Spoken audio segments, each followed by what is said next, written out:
Hi everybody, my name is JJ, and to be honest with you, this is my very first YouTube upload ever, ever. And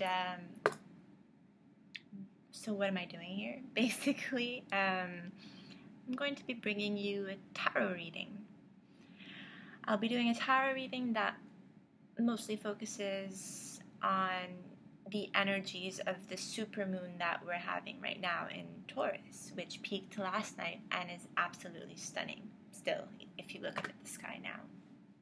And the supermoon, I feel, has been a great influence on me this time around. Like, of course, it's not the first supermoon that we ever encounter in our lives, but it is probably the last supermoon of its kind that will happen in our lifetime. The last time a supermoon was this grand was in 1948, I believe.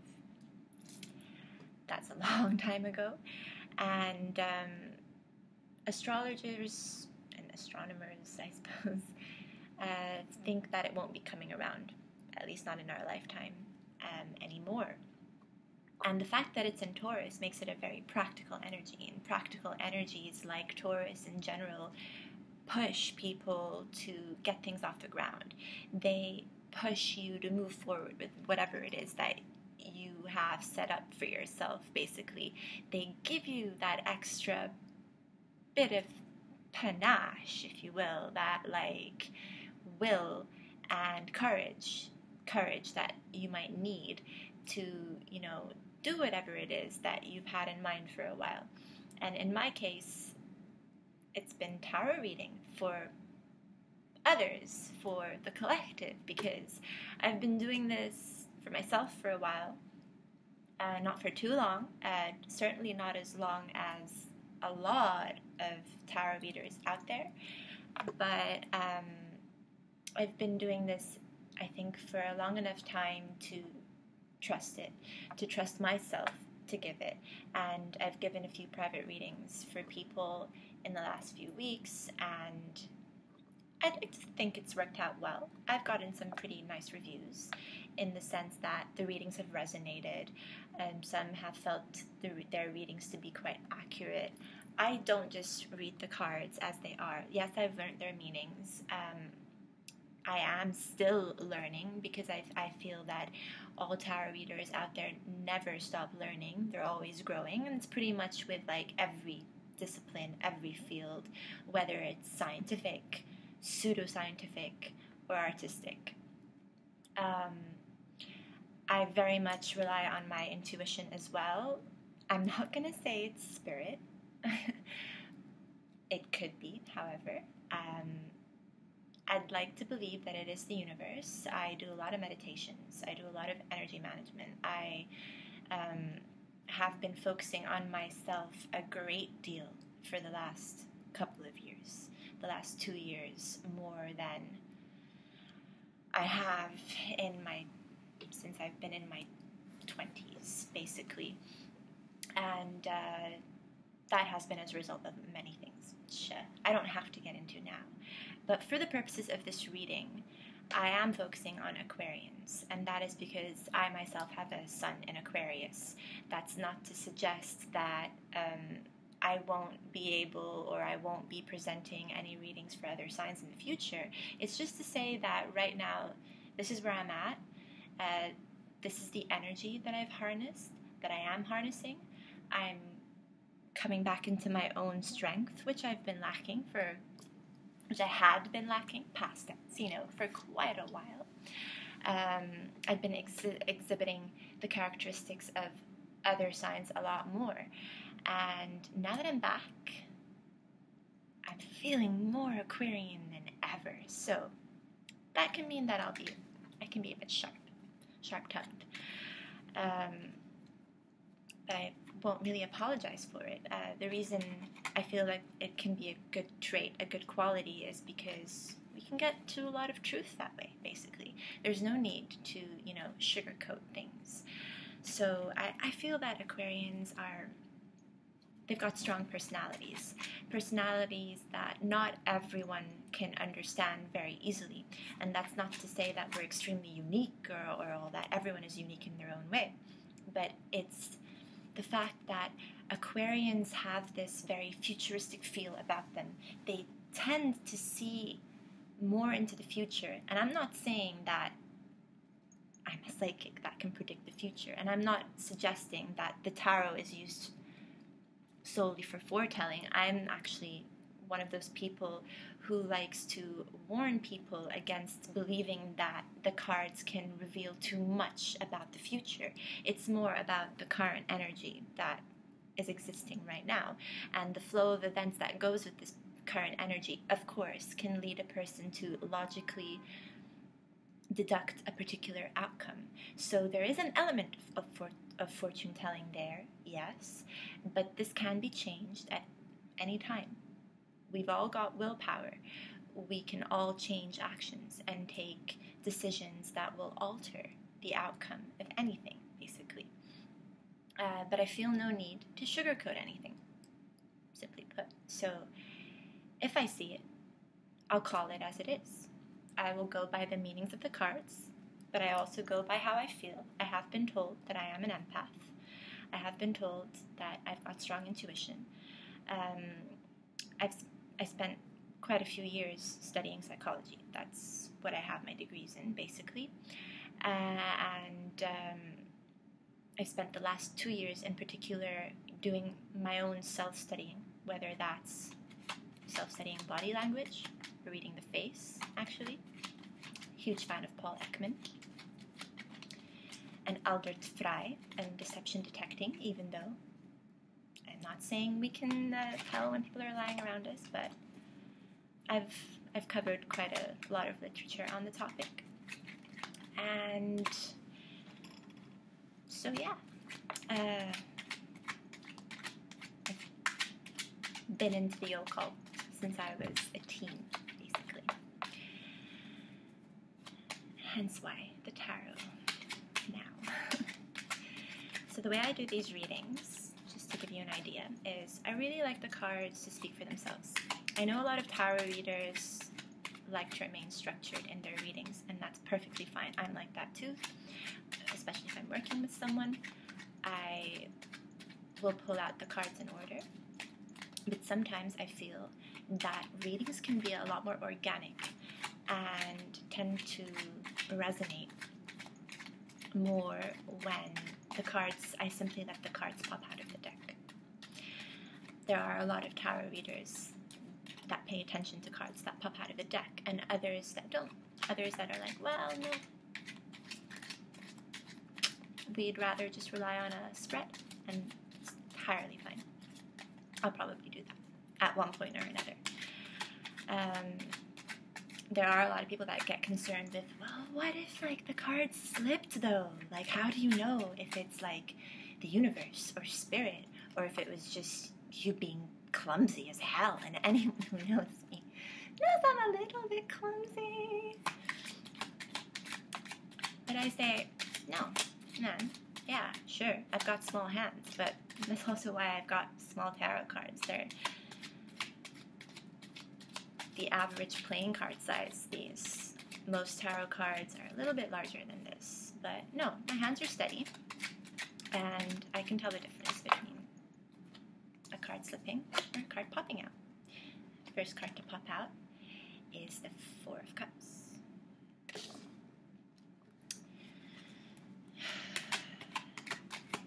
And I feel like a storyline will develop as more cards come out. The Four of Cups, as a standalone card, talks about a person who is presented with a few options, and they're not very content with these options. They're staring at their cups, the cups that are in front of them, thinking, yeah, y'all are all right, but I can do better.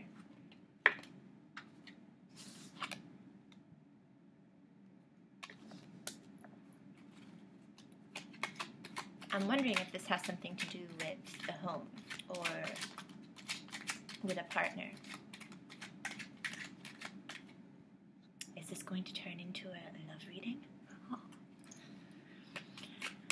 But to continue, the Four of Cups is someone who might not be fully content with what they've got going on right now, but the fact of the matter is that they're actually quite blessed to have these options, and they've got even more options coming their way, in the sense that someone is like presenting something new to them, like, here, if you don't like what you've got right in front of you, well, here. But he's not even really looking at that option. So it's a bit of a privileged card, I would say, when you have this. But you might not be very happy. This is all in the past. And this is the first four that comes out. The second one being the Four of Wands. So fours tend to be a theme. Okay. Now the Four of Wands talks about, for me, you know, success and stability in the home,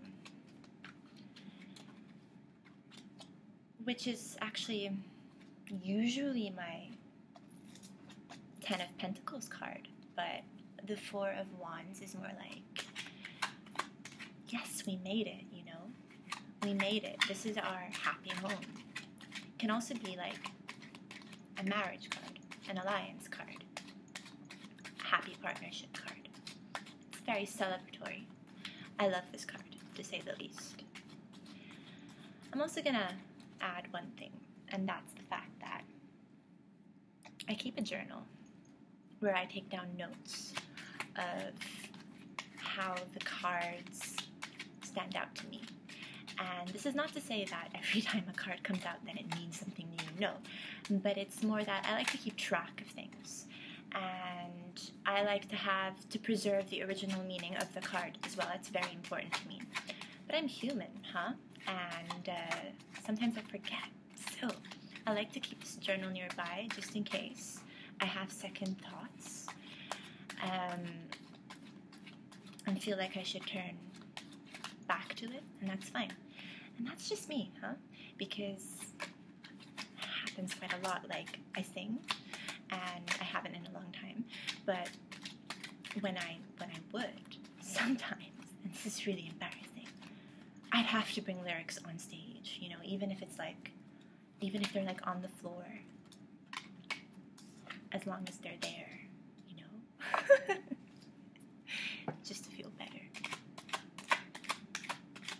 Your third card is the Fool. And I am inclined to feel that this is you. Us.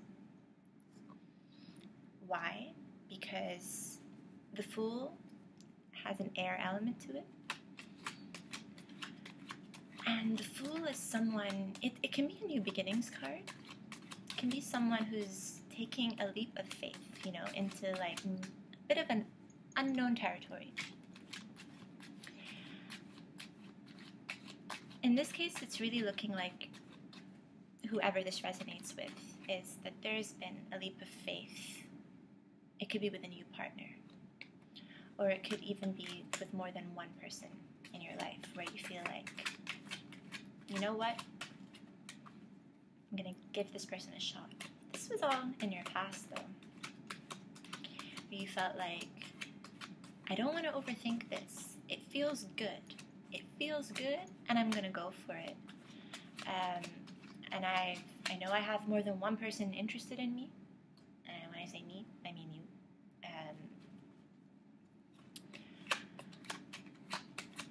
But I'm just gonna go with the flow, and I'm gonna see where it takes me, because I'm feeling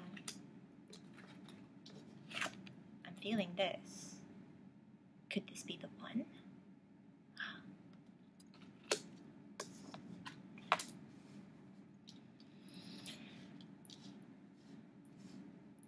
So,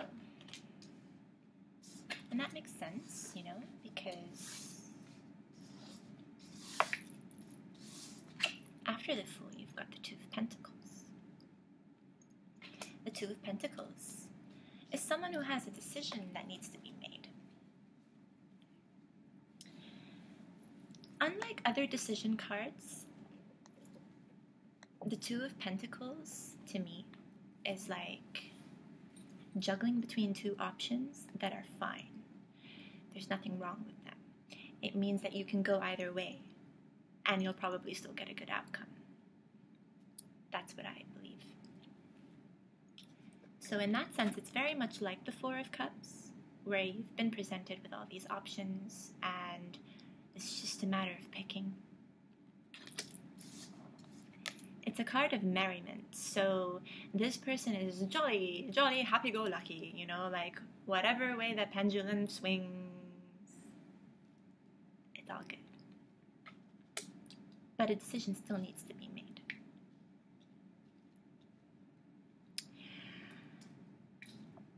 And that's probably why the Hermit has popped out here. It's come right after the Two of Pentacles. The Hermit is a Virgo card. So this could also be someone in your life, maybe a Virgo. It doesn't have to be a Virgo. I'm a little bit weary of mentioning other signs because I don't want people to start tripping, thinking, oh, could it be this person? No. But it can be. It can be. But now the Virgo, this Virgo card, the Hermit, is a card of attainment. It's a card of going within and relying on your own resources, so to speak. It's trusting yourself to find truth and enlightenment. It's not necessarily a card of enlightenment, and it's not necessarily a card that suggests that you're dwelling on something for too long, but it's more like you know in your heart of hearts that only you and you alone are going to have to spend some time on your own making this decision. And I have a feeling it's a decision between a couple of people in your life. It can be on a romantic level. It doesn't have to be on a romantic level. It can be friends.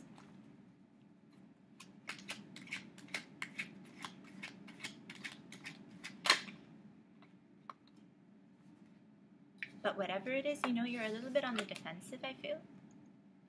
This is your energy. Page of Swords. Page of Swords, you know, as a character, quite young, first of all, who can tend to feel like the people around her might not be on her side. It's like she's waiting for someone to attack, so she's got her sword up, thinking, I'm ready for you, if you come for me. And that's creeped into your present. It could be that you made up your mind in the past, with the Two of Pentacles being there, and that whatever truth you found within yourself with the Hermit, whatever you attained from your own resources, you know, like whatever you've ended up with. Because, okay, I have to explain that the Hermit is also a card of rejuvenation for me. It is a card where you feel like you're a little bit drained, and now it's just time to spend some time alone. You've been around quite a few people, clearly.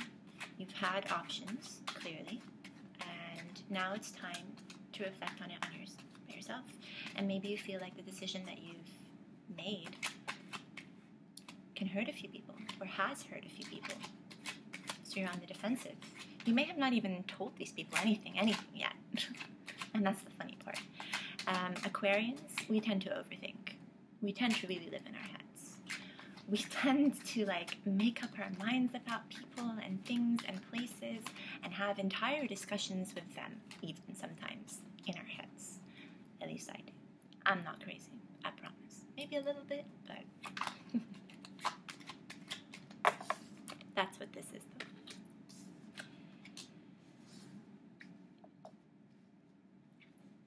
And the card after that is the Six of Wands, which is a victory card. It's a lovely card. It's you, it's not necessarily you, but it's like riding on a high horse, thinking, yeah. And it could be that, yeah, great, I've made up my mind now. And I feel victorious and I feel good about it because it's something that's been bothering me for a very long time. And I'm Finally getting it out of my system. Good.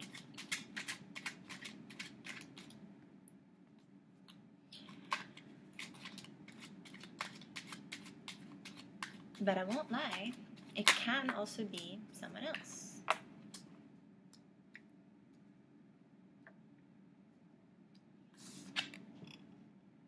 You have the Nine of Pentacles here. It's a solid card. Pentacles, you know, can be, it's an earth sign, so it can be Taurus, Virgo, or Capricorn. And since we have the Hermit here, if the Hermit represents a person, although I'm inclined to say that this could have just been your status quo, like what was happening in your mental state at the time. But if it happens to be a person in your life, then it can be that this person is extremely independent and knows what they've got. Sorry, it slipped. You see, there's a difference. They know what they have, they're independent, and they don't feel the need to be with anyone, basically. And if this is not your energy, feeling victorious that you've made up your mind and it's someone else, this is fire energy, so Leo, Sagittarius, or Aries. And if we're going to look at the depiction, the way these cards look, I don't know if you're going to see them like this. Very sorry for the glare. Don't really know how to solve that problem, but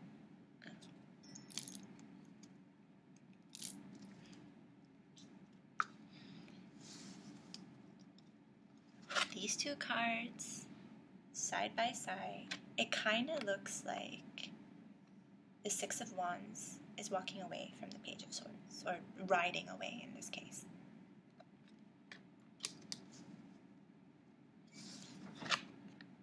And she's just standing solitary on her own, or he. Gender neutral, because this is not a private reading.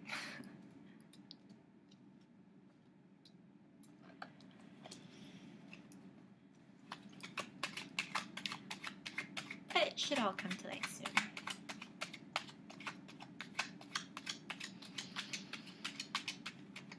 What else is there?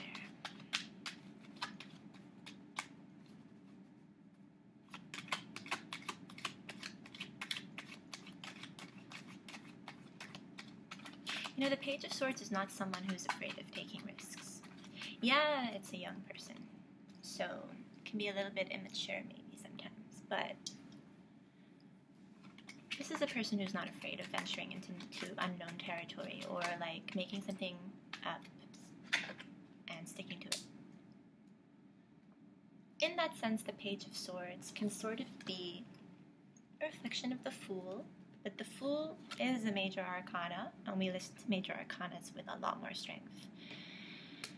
So I feel that the Page of Swords is like a toned down, in this case, a toned down version of the Fool. The Fool being in your past, that being you, the Fool. But now in the present, you've toned this down after doing a shitload of thinking, and you've taken on a bit of a defensive feel, which is something the Fool does not have. The Fool is fearless.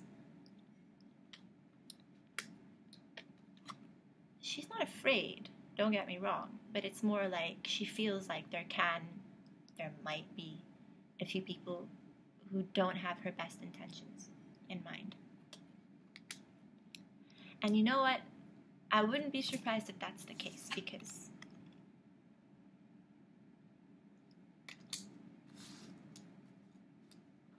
did these people hurt you?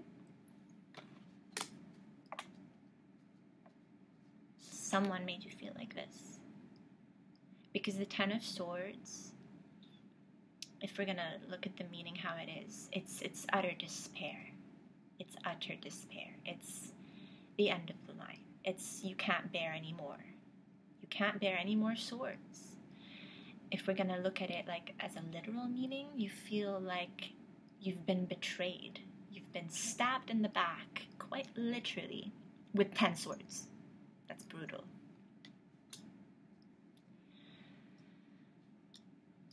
Could it be that the decision that you had to make was whether or not you needed to leave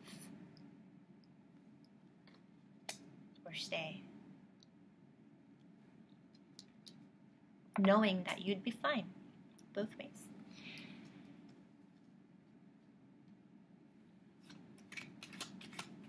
But not without like suffering a bit of a loss and some heartache. Because 10s are endings. So it's not like you're staying in this forever. You're not. 10. It doesn't get any worse than this. This is like rock bottom, and you're gonna come out of it. Yeah, it's in the present a bit, but I feel like it's more old energy that creeps in every now and then as a result of whatever decision that needed to be made.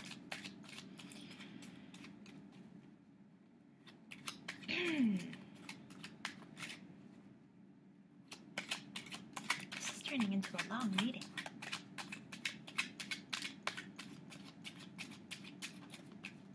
But hey.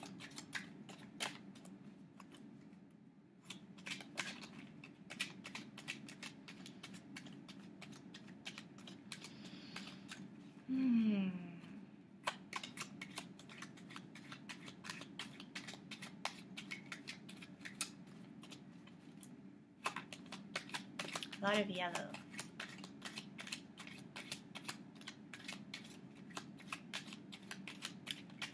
Happy. You're not entirely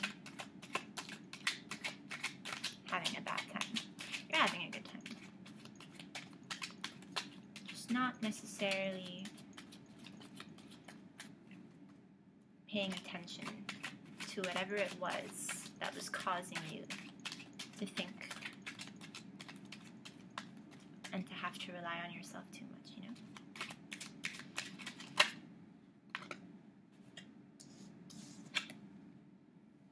This is coming. After the 10 is an ace, and that makes a lot of sense to me. Yes, it was miserable. Yes, it was painful. Yes, you took a decision that probably hurt people and hurt you. But it had to be done, and it's all for the good, yeah? Because the Ace of Pentacles is successful. It is a success card. It is a card of, you know, giving birth to something new that will bring about a lot of happiness and success on the material plane. So we're talking with business, work, activities that you have going on. I don't want to say ideas, because to me that's more the Ace of Wands, but contentment as well, you know. This is a fantastic card. Some people argue that this is the most favorable card in the deck. Actually, if Edward Waite himself, you know, who is the original author of the Rider-Waite deck, standard deck in tarot,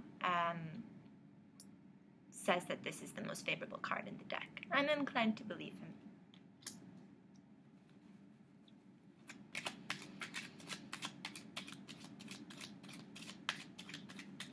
So that's nice.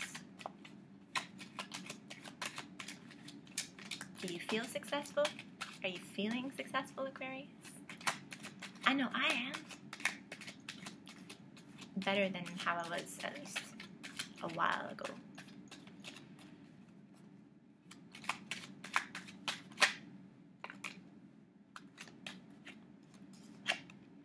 We're moving forward. Yeah. Swiftly but surely, I feel. The Knight of Wands, you know, is also fire energy.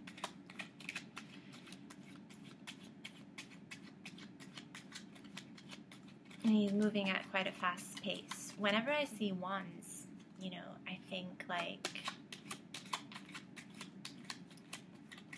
faster. Not necessarily sharp, but fast.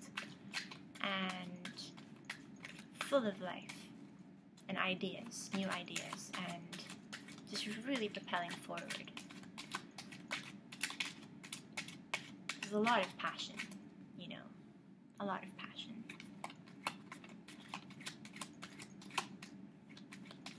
And strength too. And that's in the future, so. Or that is what you are coming into now.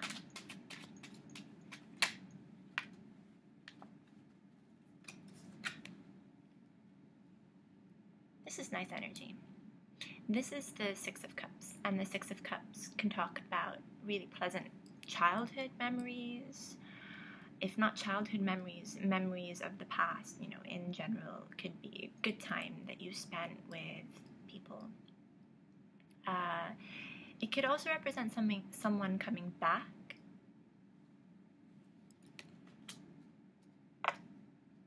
Someone from the past coming back. I have to say, you know, that this started off looking like it could be focused on, like, some love matter, and then in the middle it's like, oh, maybe it's, like, related more to, like, could be colleagues or friendships, you know?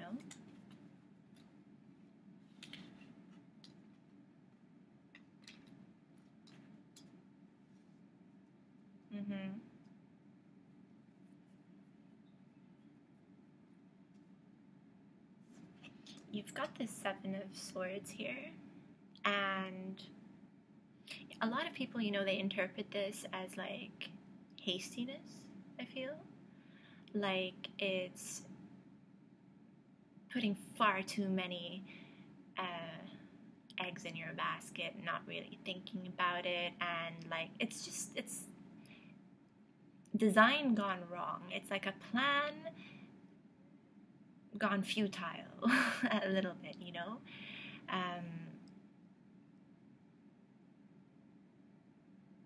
I would feel a little bit weary about this energy. But you also have the Six of Swords, which is very much, you know, sailing into calmer waters. Or it could be sailing away entirely from a situation. Either way, it's not a bad thing. It is sailing into calmer waters, away from something that was hurting you, and into calmer waters. And why I say this is because it's actually right underneath the Ten of Swords. I don't know if you can see this, but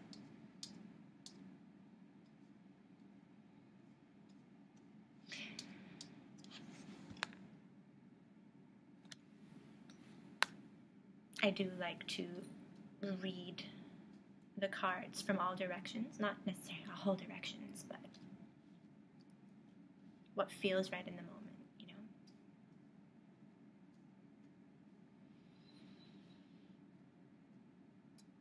And I feel like you could be sailing away from whatever was a failure in the past, you know, like this plan that you had that didn't go very well. You're walking away from it. You're sailing away from it. You know better now. And it could...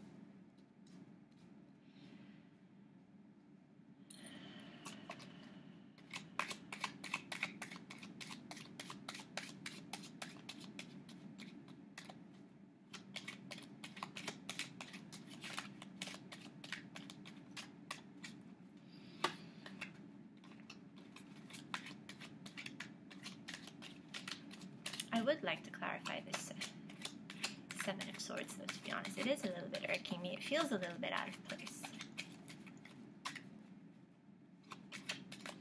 In traditional weight meaning, the Seven of Swords promises a good country life for someone.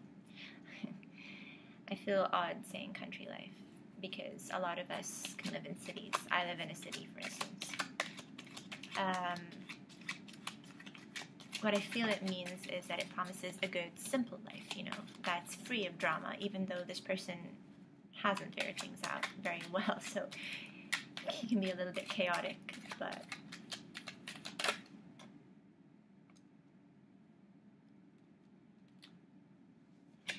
Temperance. Major Arcana Temperance. This is calling for you to be a bit more balanced. This is calling for you to avoid doing this, actually.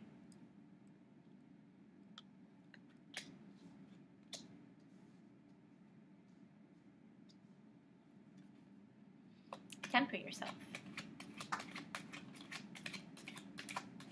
You've been rushing into things maybe a bit too fast.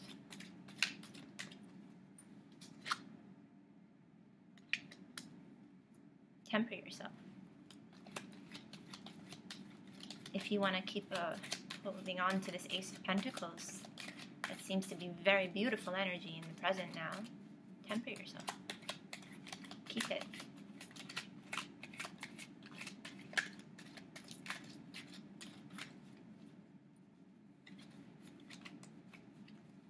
I'm going to say what I'm going to say. I have a feeling that you were starting to move on. Person comes creeping in from the past. You stumble, you fumble over your words. You're not so sure why they came back, what they want, what this all means. You make a rash decision to go away. You're like, I'm not dealing with this. I'm not dealing with this. I had something good going here. I'm gonna go. Maybe. Temper yourself. You can't always run away. Can't always run away. It's not gonna work.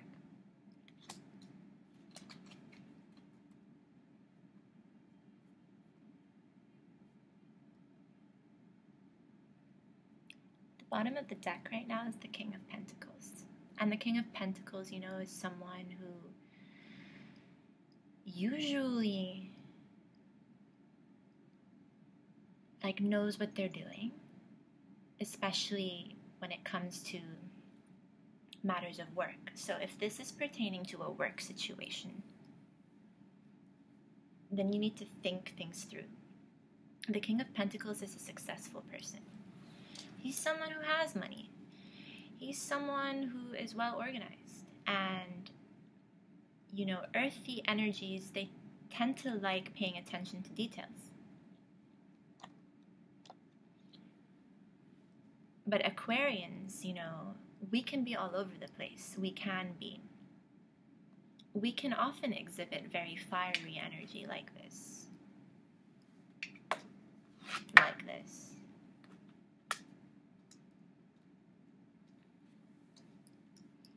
But watch it, because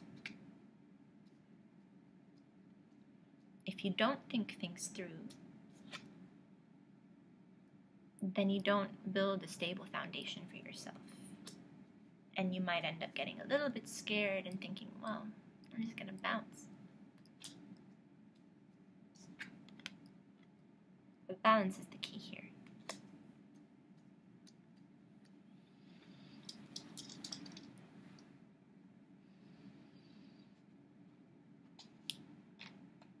But why not? For the sake of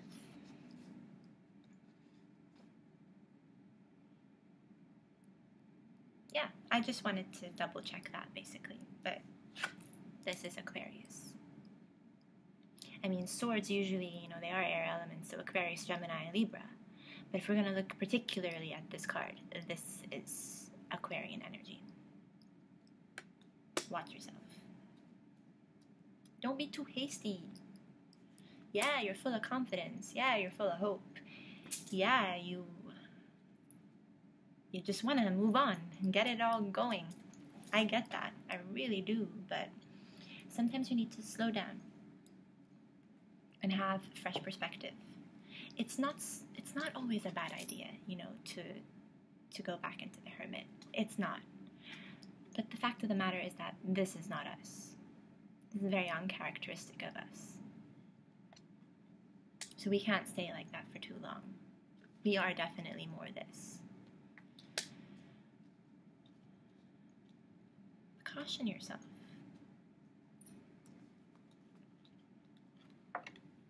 Victory is on the horizon, so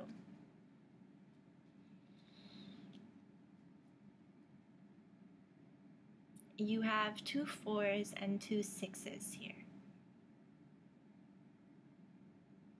3 6s, actually.